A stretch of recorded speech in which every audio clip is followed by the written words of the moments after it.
The Union Pacific Railroad causeway has divided the Great Salt Lake since 1959. Several years ago, the railroad closed two failing culverts. That created two very different lakes. The south arm gets all the incoming fresh water from three rivers. The north arm gets almost none. It's become extremely salty, and evaporation is shriveling it up. The north arm is now 3.5 feet lower than the south arm, which is unprecedented.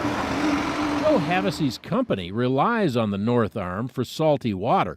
Compass Minerals collects it in ponds for a 3-year evaporation process that produces valuable salts for fertilizer, dust control, de-icing, and water softening. You can see the disparity in water elevation if you look closely. The north arm shore has receded 6 miles from the company's intake canals, so they've had to extend them. And we've had to do that 4 times since 2014.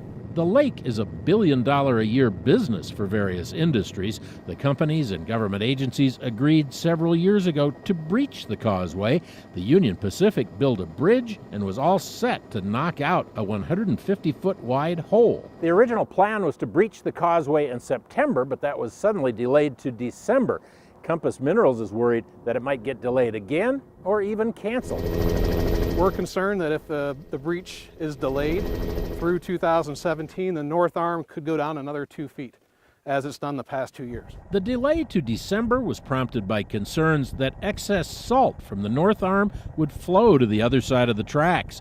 The Utah Division of Wildlife Resources feared the sudden change could threaten the food source for millions of birds, juvenile brine shrimp, in their most critical month, October. They're susceptible to that salinity change, and they probably would suffer. A spokesman for the brine shrimp industry praised the railroad for the delay, but he was non-committal about whether the industry will actually support the project going ahead in December.